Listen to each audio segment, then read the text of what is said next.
You're listening to the Nature Talks podcast, a podcast about education and connecting learners of all ages with the outdoors and nature. My name is Kevin O'Shea and I'm your host. I'm an early years educator with a passion for connecting kids and adults with the outdoors. I'm a passionate naturalist who spends as much time as I can exploring nature, learning about plants, birds, and bugs, and then sharing my amazing experiences with others. In each episode of the Nature Talks podcast, we'll have conversations with people making education connections with students and nature.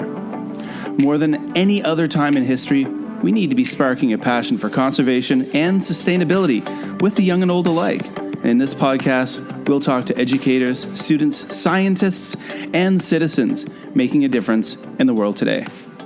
Sit back and get ready to learn something new and exciting about nature education. Well, hey there, folks, and welcome to episode number 10 of the Nature Talks podcast, the environmental education podcast. My name is Kevin O'Shea. I'm a Canadian teacher who is currently living and working in Shenzhen, China.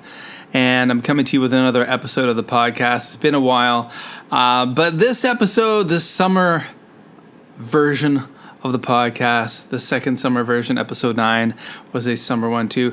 This is going to be a bit shorter than normal, and I just kind of want to talk about what's coming up with this podcast and the exciting things that you can expect that are going to be happening come the new school year. You know, the reason why I put this podcast together was to share my passion with others about environmental education, connecting educators, administrators, parents, children, anyone I can with the outdoors, with the environment, with wildlife, and to have a better understanding that more than any other time in the past, we need to be taking action in order to repair a lot of the harm that's been done. And as individuals, we can all do our part. Even if it's small, we can do our part. And part of what I want to do in order to take action is have this podcast and share the incredible insight and experiences of people from around the world who are doing incredible things with regards to education and the environment. And that's why I've decided over the course of this summer to really push hard to make this podcast bigger and better than ever starting.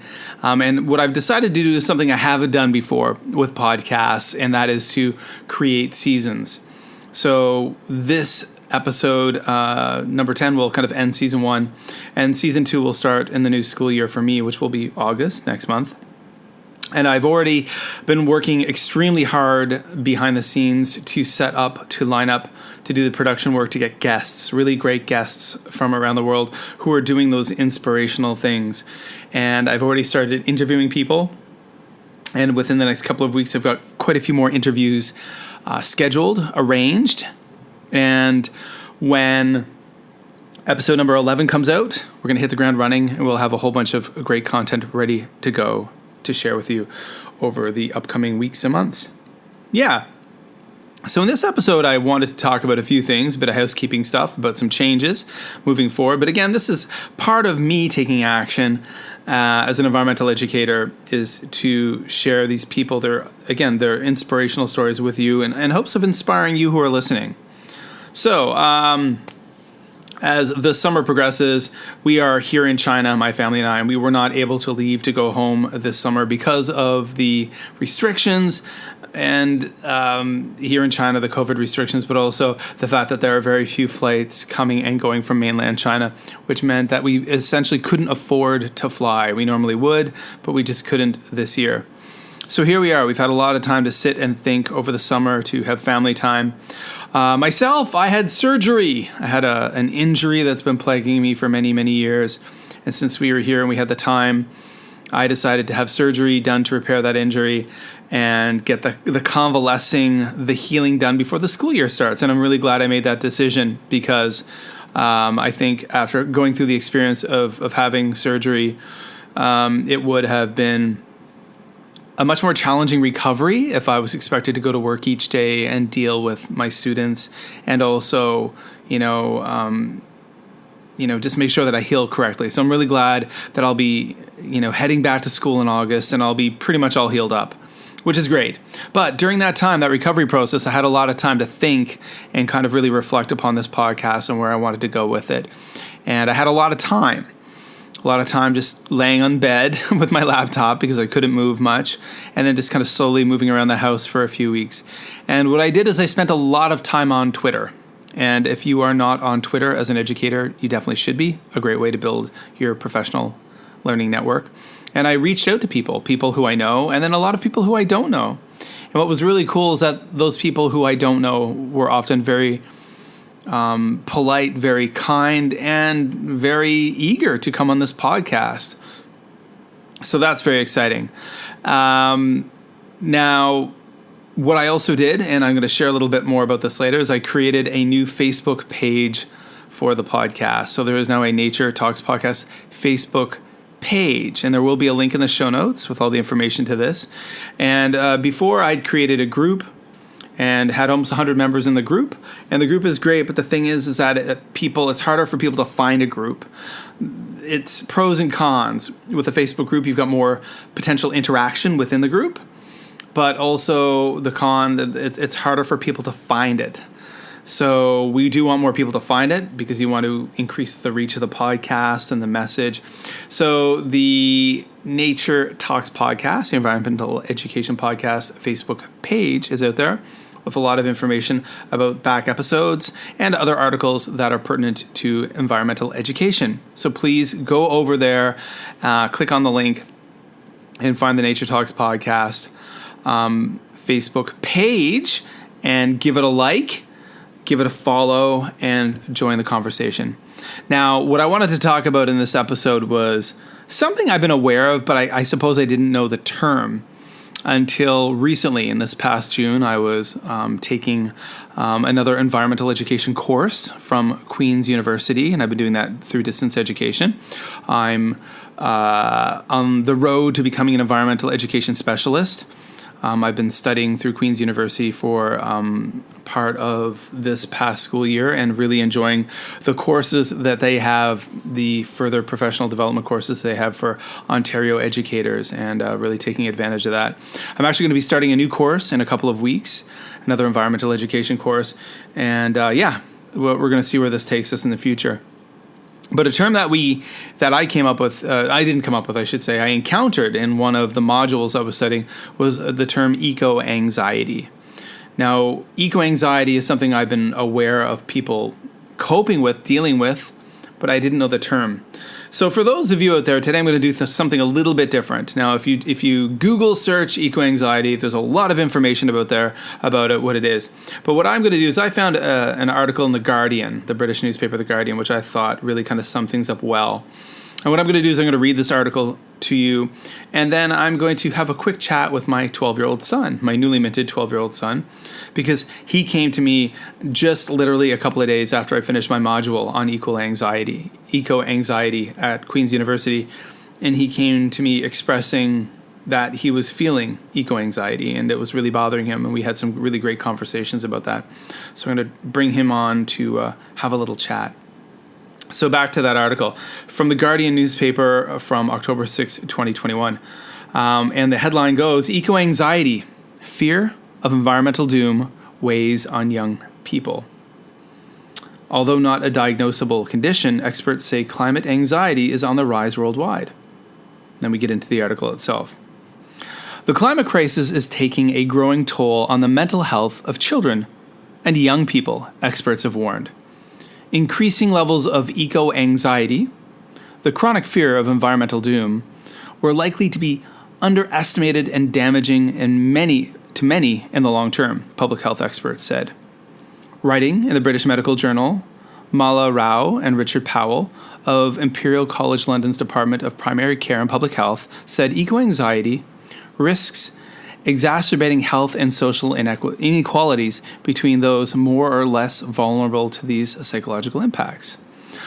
Although not yet considered a diagnosable condition, recognition of eco-anxiety and its complex psychological effects was increasing, they said, as was the disproportionate impact on children and young people.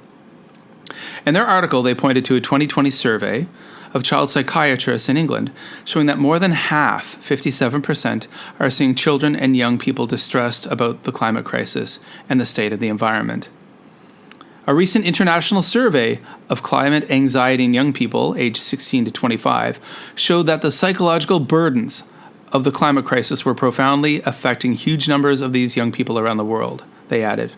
Rao and Powell called on global leaders to recognize the challenges ahead, the need to act now, and the commitment necessary to create a path to a happier and healthier future, leaving no one behind. Research offered insights into how young people's emotions were linked with their feelings of betrayal and abandonment by governments and adults, they said. Governments were seen as failing to respond adequately, leaving young people with no future and humanity doomed. Their warnings come a week after Greta Thunberg excoriated global leaders, dismissing their promises to address the climate emergency as blah, blah, blah. So again, this is back in 2021. In April, she quoted Boris Johnson, who derisively used the phrase bunny hugging to describe climate activism. Thunberg said, "This is not some expensive political correct green act of bunny hugging." So, Rao and Powell said that it was important to consider what could be done to alleviate the rising levels of climate anxiety. The best chance of increasing optimism and hope in eco-anxious young and old is to ensure that they have access to the best and most reliable information on climate mitigation and adaptation, they said. Especially important is information on how they can connect more strongly with nature, contribute to greener choices at an individual level, and join forces with like-minded communities and groups. So, I'll put a link to this article in the show notes, of course, and there's a lot of articles like this. But there you go. So eco-anxiety, and a lot of young people are feeling this. One of my own children has stated that he is, and I really like the ideas of teaching people, not just children, because adults obviously suffer from eco-anxiety as well, that on their own small level, they can connect with nature, they can connect with the natural world, and they can make choices that can make things better. And that's kind of what I spoke to my son about. So let's bring him on and have a little chat about his feelings on this. Okay, so I'm sitting here right now with my 12-year-old son, and we just had a little chat, a refresher that he came and talked to me about eco-anxiety earlier on in the summer. Do you remember that? Yeah. So eco-anxiety is kind of, well, can you tell me, what did you come to me and tell me about? How were you feeling at that time? Do you remember? Really not good, because I've heard people saying, like, if we don't do anything about, like, this, like, making the world better, the world's gonna end, kind of, how should I say, stories that say, like, the world's gonna end. Okay, yeah. Okay, so you've been hearing stories. Now, where have you been hearing these things? News, radio, then. How about school? Do you hear these things in school yes, too? Yes, I hear it at school too. Okay, so you've been hearing all these things, how the world's going to end. And I guess it's kind of no matter like what. We hear on TV about the heat waves, we hear about wildfires and all these different things. Do you remember what we talked about what are some things that we could do to kind of make ourselves feel better? We can do things around our house that can be better for the environment. That's right. So we talked about small things, right? Yeah, because small things. we are individuals, but we can do small things that can help the world. So when I talked to you about those small things that we can do, how did that make you feel? Way better. Mm-hmm. It made me feel better that we can do something about it. Yeah, so we talked about simple things, even as like turning off lights in rooms we're not using them, turning off air conditioners when we're not using them. But also an important thing is connecting with nature, getting outdoors more, learning more about the outdoors and sharing that with people. Yeah. Do you remember anything else we talked about? We can read books about how we can, like, help. So we can educate ourselves, right? Yeah, educate ourselves. And when we learn more, when we educate ourselves, what then can we do with that knowledge? We can educate other people. Exactly. We can educate other people, our classmates, our friends, our teachers. There's a lot of teachers. Teachers are smart people and they know a lot of things, but they don't know all things. And there are some teachers that we need to help too to open their eyes and minds to the issues as well. Yeah. And that's something, even we talked about how we've got bees at school, and then in the new school year I want you to get a little bit more involved with the beekeeping, right? Yes. Yeah, which is cool because Kai's not always been the biggest fan of insects. Those out there who know me know that I'm a big entomology nerd and I love bugs, but that's not always been Kai's forte. But the cool thing is that he's not afraid around the bees, especially when you're wearing your protective equipment, right? Yeah, of course. When you're wearing the protective equipment around bees and beekeeping, that they're not going to hurt you. Yeah. Yeah. Okay, well, Kai, thank you so much for talking to me. Alrighty, so there we go. A little chat with my son Kai about eco-anxiety. And that's the key thing right there. Teaching children who you may be encountering that they can do things like gardening, that growing their own food, showing them how to grow tomatoes, how to grow cucumbers, how to grow lettuce. These are important things that will reduce their impact on the world and help in a big way. Teaching, like in one of the episodes I talked about connecting children through birds, teaching children about birds and bugs. If you don't know about those things, teaching children how to save electricity and why it's important, all of these small things, and teaching children that these small things have an impact, a positive impact on the world, and they help reduce emissions and they help reduce stress on the electrical grid. Teaching children how to live more sustainably in small ways can definitely make them feel better. It can make you feel better too. But you know what? In future episodes of this podcast, I'm going to have other people come on who know a lot more about this stuff than I do. And they're going to share their thoughts, their ideas with you as well. So that's really about it for episode number 10. It's a short one. And I just kind of wanted to wrap up the first 10 episodes of the Nature Talks podcast into a nice little tidy package. And we're going to come back in a very big and exciting way very soon. I'm pretty excited. We're going to be having, and our first episode of the new season coming to will be featuring an incredible educator named Kenny Peavy, who works at Green School Bali, and a lot of people out there who are into sustainable education, who are looking at kind of forward-thinking and innovative types of sustainable education in schools around the world will know Green School Bali, because that kind of sets the bar for the way things could be done sustainably. And a lot of people from over the world, all around the world, pre-COVID, would travel to Bali in Indonesia to learn how things are done at Green School and what they do differently than other schools. So I'm going to be talking to Kenny, who is a curriculum coordinator, outdoor education and outdoor camp leader there, teacher, does a lot of cool things. We had a fantastic conversation about his incredible background, raising awareness for environmental things. I mean, the guy's ridden across part of Asia on a bamboo bicycle. He's done incredible things. He's also an author. So he's going to be kicking off the new season, and that's going to be coming to you guys very soon. And there's a lot of other really exciting guests and episodes lined up as well. So I think the big thing is, of course, to follow me on Twitter at MadForMaple. I'm very active on Twitter, posting a lot of things about this topic and other topics. I'm on Instagram at Shizen Wildlife. Come and follow me. That's kind of the Nature Talks podcast Instagram feed. Shizen Wildlife. Lots of little video snippets about nature things. For whatever reason, because I'm here in China, I can't access Instagram Reels, sadly, even using VPNs. I'd hope to make a bunch of cool kind of eco-environmental Reels, but I can't use Reels here. Maybe in the future when I'm not in China. Now, also, another big thing is I've created the Nature Talks podcast Facebook page. So the link is below in the show notes. That's the first link you're going to find. Click on it. Come on over, like and follow.